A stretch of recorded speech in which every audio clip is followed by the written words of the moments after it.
In the New Testament, Jesus is repeatedly identified as the Son of God. But as Muslim apologists often point out, many other people are called sons of God in the Bible. So why is the title Son of God so important to Christians?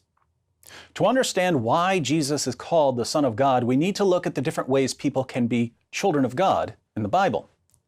First, human beings in general are called God's children in Acts 17 because, as the Apostle Paul says, in Him, in God, we live and move and have our being. God creates us and sustains us. The idea is that as a human father provides for his family, God provides for us, though in a much more significant way.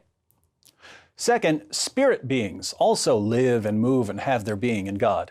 So in Job 1, angels are called sons of God, not only because God creates them and sustains them in existence, but also presumably because of their role in carrying out God's commands. Third, the nation of Israel is called God's son. In Exodus 4, God tells Moses to say to Pharaoh, "Thus says the Lord, Israel is my son, my firstborn." This is tied to Deuteronomy 32, where Moses says to the nation of Israel, "God made you and established you, but you forgot the God who gave you birth." So the nation of Israel wasn't a normal, naturally developing nation. God produced the nation through divine intervention and was therefore Israel's father. Fourth, the reigning Davidic king, the king who was a descendant of King David, was called Son of God because he was put on his throne by God and he was to rule under God's authority as God's representative. Fifth, people who reflect God's will through their conduct can be called sons of God, since this gives them a kind of family resemblance. Thus, Jesus says in the Sermon on the Mount, "Blessed are the peacemakers, for they shall be called sons of God," Matthew 5:9. So the phrase Son of God can have a variety of meanings. Why then do Christians insist on calling Jesus the Son of God? Well, Jesus is the Son of God in a divine sense. It's His position in the Trinity.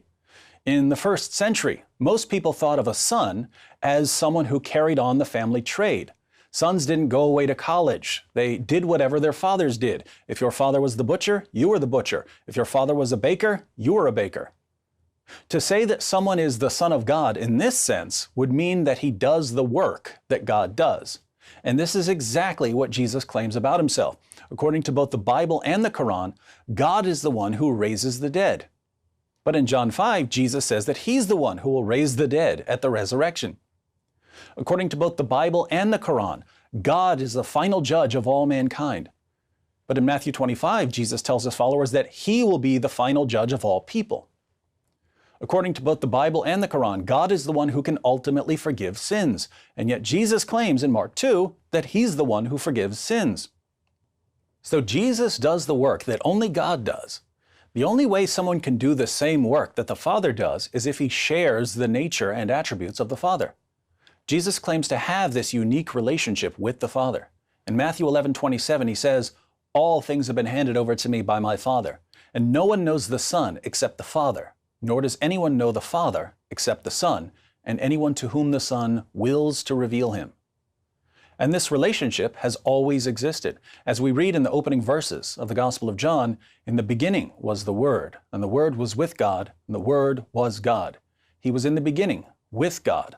All things came into being through Him, and apart from Him nothing came into being that has come into being." The Word, Jesus, the Son, was with God, and the Word was God. How could the Word be with God and be God? It only makes sense if you're thinking in Trinitarian terms. The same difficulty arises with the phrase Son of God. People ask, well, what was He, God or the Son of God? The confusion arises because people hear Son of God and they think of God producing some sort of separate offspring. Christians don't claim that God produced a son as an offspring. We claim that within the one nature or essence of God, the person of the Son is eternally with the person of the Father.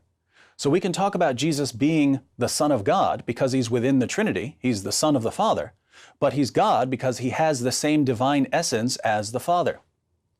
For some reason, my Muslim friends always object to such eternal relations. But until these same Muslim friends stop telling me that the Quran is an eternal book that's co-eternal with Allah and eternally proceeds from Allah, I'll have to keep pointing out the inconsistency. So Jesus is the divine Son, and because he's the divine Son, he's the supreme example of the Son of God in all the other senses we looked at. Spirit beings are called sons of God, but Jesus is the highest spirit being. Human beings are called sons of God, but Jesus is the greatest human being. The Davidic kings were called sons of God, but Jesus is the Messiah, the eternal Davidic king. The nation of Israel was called the Son of God, but the Old Testament says that the Messiah himself is the new Israel. People who reflect God's character in their conduct are called sons of God, but Jesus is the perfect reflection of the Father's character, so much so that he could say, as he does in John 14:9, "Anyone who has seen me has seen the Father." So this is the biblical meaning of Son of God. 6 centuries later, Muhammad came and revealed Surah 6, verse 101. "Wonderful originator of the heavens and the earth, how could he have a son when he has no wife?"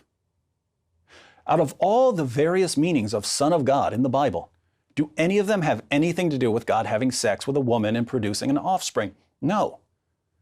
There's one thing Christians have never meant by the phrase Son of God, and according to Muhammad, it's the only thing we mean by Son of God.